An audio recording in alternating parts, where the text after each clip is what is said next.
예수 그리스도로 우리 하나님 말씀 증거하겠습니다. 우리 2020년을 시작하는 것이 엊그제 같은데 벌써 우리 1년을 결산하는 우리 신도내 날이 됐습니다. 더군다나 올해는 이 코로나로 인해서 1월까지만 좀 행사를 하고 2월부터는 그냥 좀 있으면 좋아지겠지 하다가 이렇게 온 것이 이렇게 오게 되었습니다. 그래서 사실 우리가 어떤 한 것을 이렇게 생각하게 될 때 참 주님 앞에서 너무나 많은 부족한 부분이 이렇게 많음에 대해서 참 부끄럽고 죄송스럽게 생각을 합니다. 그러나 다시 한번 또 결산하는 가운데에서 더욱더 나은 2021년을 위해서 준비하는 것은 무엇보다 더욱더 이렇게 중요하다고 생각이 됩니다. 그래서 오늘 갈라디아서 6장 말씀을 통해서 우리 신앙생활의 5가지 원칙 같이 이렇게 살펴보시면서 은혜 나누는 시간 갖도록 하시겠습니다. 갈라디아서 6장 우리 6절에서부터 10절 말씀 같이 보시겠습니다. 갈라디아서 6장 6절에서부터 10절 읽겠습니다. 가르침을 받는 자는 말씀을 가르치는 자와 모든 좋은 것을 함께하라. 스스로 속이지 말라. 하나님은 만유리 여김을 받지 아니하시나니 사람이 무엇으로 심든지 그대로 거두리라. 자기의 육체를 위하여 심는 자는 육체로부터 썩어진 것을 거두고 성령을 위하여 심는 자는 성령으로부터 영생을 거두리라. 우리가 선을 행하되 낙심하지 말지니 피곤하지 아니하면 때가 이름에 거두리라. 그러므로 우리는 귀에 있는 대로 모든 이에게 착한 일을 하되 더욱 믿음의 가정들에게 할지니라. 오늘 말씀을 통해서 우리 5가지 원칙을 살펴보시면서 우리가 앞으로 주님께서 다시 오실 때까지 어떤 정신으로 신앙생활을 끝까지 이렇게 할 것인가 생각해 보도록 하겠습니다. 우리 첫 번째는요, 우리 6절에 보니까 가르침을 받는 자는 말씀을 가르치는 자와 모든 좋은 것을 함께하라 이렇게 말하고 있습니다. 첫 번째는 말씀을 가르치는 자와 함께하라. 이 말씀을 가르치는 자와 함께한다는 것은 말씀을 가르치는 사람이 이렇게 주는 교훈대로 우리 따라서 이렇게 순종하는 것을 의미합니다. 이 모든 좋은 것을 함께하라. 좀 더 이렇게 쉽게 말하면은 교회의 목표와 방향 또 교회에서 우리가 설정하는 이런 그 목표를 위해서 온 성도가 함께 이렇게 참여해서 일하는 것을 의미합니다. 우리 사도행전 2장 42절 보게 되면은요, 저희가 사도의 가르침을 받아 서로 교제하며 떡을 떼며 기도하기를 전혀 힘쓰니라. 여기 보니까 사도의 가르침을 받아 서로 교제하고 떡을 떼며 사실은 이들은 말씀만 증거하고 말씀만 순종하는 것이 아니라 사도의 가르침 이렇게 하는 것이 좋겠다. 그래서 서로 교제하고 떡을 떼고 더 나아가서 기도하기에 전혀 힘썼다. 그래서 우리 사도들의 가르침에 순종했음을 얘기를 하고 있습니다. 특별히 우리 히브리서 13장에 보게 되면은요, 너희를 인도하는 자들에게 순종하고 복종하라. 저희는 너희 영혼을 위하여 경성하기를 자기가 회개할 자인 것 같이 하느니라. 왜 우리가 가르치는 사람에게 순종하고 복종해야 되느냐? 말씀을 가르치는 사람은 바로 가르침을 통해서 이 영혼을 하나님께로 인도하기 위해서 계속해서 말씀을 신중하게 정말 귀하게 생각하면서 가르칩니다.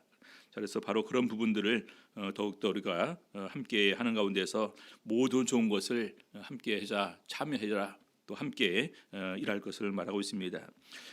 두 번째는요, 스스로 속이지 말라. 갈라디아서 6장 7절입니다. 스스로 속이지 말라. 하나님은 만유리 여김을 받지 아니하시나니 사람이 무엇으로 심든지 그대로 거두리라.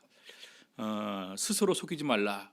자기 자신이 이렇게 무엇을 심든지 무엇을 거두는데 자기는 일하지 않고 얻으려고 한다거나 마음에 욕심이 있는데 겉으로는 다른 표현을 한다거나 바로 이런 자체가 스스로 속이는 건데, 만유리 여긴다라는 말은 비웃으면서 콧방귀를 낀다라는 이런 의미가 같이 이렇게 있다고 합니다.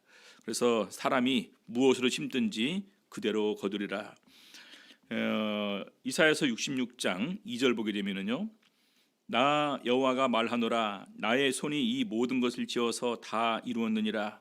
무릇 마음이 가난하고 심령에 통회하며 나의 말을 인하여 떠는 자 그 사람은 내가 권고하려니와.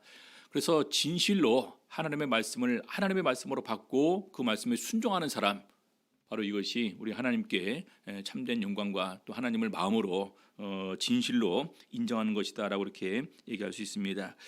그래서 우리가 신앙생활 그 자체를 우리가 하지만 가장 중요한 것은 하나님 보시기에 우리가 어떻게 하고 있는가라는 부분을 항상 우리가 마음속에 염두에 두셔야 될 것입니다. 내가 말하는 것은 하나님 앞에서 말하는 것이고 내가 생각하는 것도 하나님께서 면전에서 내 마음을 꿰뚫어 보시는 가운데에서 생각하는 것이고 내가 행하는 것도 하나님 앞에서 행하는 거다. 그래서 이런 생각을 하면서 정말로 다 보시는, 다 알고 계시는 하나님을 우리가 속일 수 없지 않습니까? 그래서 바로 진심으로 하나님 앞에서 성심으로 심는 저희들이 되어야 될 것입니다. 자, 세 번째는요, 성령을 위하여 심으라라고 말하고 있습니다. 자기의 육체를, 갈라디아서 6장 8절 보겠습니다. 자기의 육체를 위하여 심는 자는 육체로부터 썩어진 것을 거두고 성령을 위하여 심는 자는 성령으로부터 영생을 거두리라. 자기의 육체를 위해서 심는다라는 것은 결과적으로 자기 육신의 욕심만 보고서 쫓아가는 것, 그리고 그 인생의 자기 뜻대로 자기 어떤 그 원대로 이렇게 계획하고서 그것만 이루기 위해서 가는 사람들은 결과적으로 육체로부터 썩어진 것을 거두고 마지막 죽음 이후에 그에게 남는 것은 아무것도 없는 그런 상태가 되겠죠. 그러나 반대로 성령을 위하여 심는 자는 성령으로부터 영생을 거두리라. 성령을 위하여 심는 자는 성령으로부터 영생을 거둔다. 결과적으로 우리가 하나님의 뜻에 순종할 것이냐 아니면 육신의 정욕에 순종할 것이냐, 육신에 따라 살 것이냐 아니면 성령을 따라 살 것이냐라는 이런 분명한 우리 갈림길에 있는데 바로 이 부분을 말을 하고 있습니다. 우리 갈라디아서 5장에 보게 되면은요, 5장 19절부터 22절, 21절에 보게 되면은 육체의 일은 현저하니 곧 음행과 더러운 것과 호색과 우상 숭배와 술수와 원수를 맺는 것과 분쟁과 시기와 분냄과 당 짓는 것과 불리함과 이단과 투기와 술 취함과 방탕함과 또 그와 같은 것들이라. 전에 너희에게 경계한 것 같이 경계하노니 이런 일을 하는 자들은 하나님의 나라를 유업으로 받지 못할 것이요. 그래서 우리가 육신의 그 정욕만 쫓다가 살게 되다 보면은 바로 이런 육체의 일이 자연스럽게 우리의 삶에 녹아서 들어오게 된다라는 것입니다. 여기 보게 되면은 육체로부터 썩어진 것을 거두란다고 말했는데 갈라디아에서는 이런 일을 하는 자들은 하나님의 나라를 유업으로 받지 못할 것이요, 이렇게 증거를 하고 있습니다. 그래서 바로 성령에 따라서 우리가 순종하면서 더욱더 하나님께 영광 돌리는 이런 또 하나님께서 기뻐하시는 일을 할 수 있는 저희들의 삶이 되어야 되겠습니다. 자, 네 번째는요, 갈라디아서 6장 9절입니다. 우리가 선을 행하되 낙심하지 말지니 피곤하지 아니하면 때가 이름에 거두리라. 우리가 이제 그런 내용이 있더라고요. 잘 해주고 상처받지 말라. 많은 사람들이 그렇게 얘기를 합니다. 내가 저한테 얼마나 잘해줬는데 지가 나한테 그럴 수가 있어. 이런 얘기를 우리가 많이 이렇게 듣습니다. 내가 잘해줬으니까 마땅히 자기도 나한테 이렇게 해야 되는데 그러지 못했을 때 우리가 이렇게 또 실망할 때가 많이 있죠. 그래서 어떤 경우는 그냥 잘해주고 다 잊어버려라, 이렇게 얘기를 하기도 합니다. 우리가 신앙을 가지고 또 하나님의 자녀로서 이 세상을 살아가는 가운데에서 계속해서 선을 하기 위해서 또 많은 착한 일을 하기 위해서 마음을 쓰지만 돌아오는 결과가 어떤 때는 좋지 못할 때도 있고 전혀 또 이렇게 결과가 없는 가운데 있을 수도 있고, 그럴 때 우리는 실망하고 또 상처를 받을 수도 있을 것입니다. 그런데 근데 그럴 때 낙심하지 말지니 피곤하지 아니하면 때가 이름에 거두리라. 왜 그렇습니까? 바로 우리 하나님께서 기억하여 주시고 지극히 작은 일, 정말 보잘것없는 일을 한 것도 우리 하나님께서 기억하여 주시고 바로 그대로 이렇게 갚아주시기 때문입니다. 시편에 보게 되면은요, 126편 5절에 눈물을 흘리며 씨를 뿌리는 자는 기쁨으로 거두리로다. 우리 가장 기본이 이제 그 농업이라고 그러지 않습니까? 그렇죠. 정말 그 농부들은 땀을 흘리면서 수고하면서 어떤 때는 정말 이렇게 눈물을 흘리면서 씨를 뿌리지만 가을에 수확하게 될 때 정말 이렇게 풍년을 이렇게 이제 얻게 되었을 때 바로 그들의 그 기쁨은 이루 말할 수가 없는 것입니다. 그래서 어떤 것은 바로 얻을 수 있는 것이 아니라 때가 이르면 우리가 거두게 되는데 바로 그런 부분을 통해서 우리가 낙심하지 말지니 피곤하지 않으면 거둔다라는 것입니다.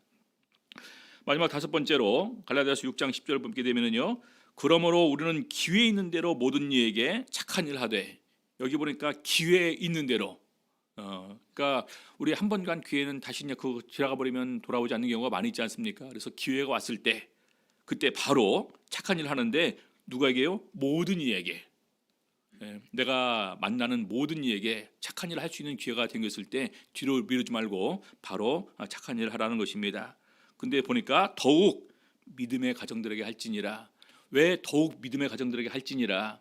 바로 이런 모습을 보면서 믿지 않은 사람들이 바로 칭찬하겠죠. 또 칭찬하는 것은 하나님께서 또 기뻐하시는 일이고 결과적으로 그 교회의 아름다운 모습을 보게 되면서 우리 하나님께서 구원받는 사람을 더해 주시게 되는 것입니다. 우리 사도행전 2장 47절 보겠습니다. 하나님을 찬미하며 또 온 백성에게 칭송을 받으니, 여러분 이게 참 중요합니다. 온 백성에게 칭송을 받으니 주께서 구원받는 사람을 날마다 더하게 하시니라. 온 백성에게 칭찬을 받으니, 다시 말해서 이 신앙 공동체가 하나님과 주변 사람들에게 인정을 받음을 통해서 또 바로 그런 부분을 하나님께서 기뻐하심을 통해서 구원받는 사람을 그 교회에 더해 주셨음을 얘기를 하고 있습니다. 여러분, 한 가정의 가장 큰 기쁨은 새 생명이 탄생하는 것입니다. 교회도 역시 마찬가지예요. 한 생명이 들어와서 영혼의 구원을 받는 것, 우리 하나님께서 제일 기뻐하십니다. 그래서 한 사람의 죄인이 회개하면 회개할 것이 없는 의인 이 99명이 있는 것보다 우리 하나님께서 더욱더 기뻐하신다. 또 예수님께서 오신 것이 바로 병든 자, 또 슬픈 자, 외로운 자, 이 죄인들을 불러서 위로해주고 구원하기 위해서 예수님께서 우리에게 오셨습니다. 그래서 우리도 더욱더 이런 부분의 마음을 같이 본을 받는 가운데 더욱더 우리가 착한 일을 많이 행할 수 있는 우리 성도님들 다 될 수 있기를 바랍니다. 그래서 우리 간단하게 이렇게 5가지를 살펴보았습니다. 말씀을 가르치는 자와 모든 좋은 것을 함께하라. 스스로 속이지 말라. 무엇으로 심든지 그대로 거두리라. 그다음에 3번째, 성령을 위해서 심으라.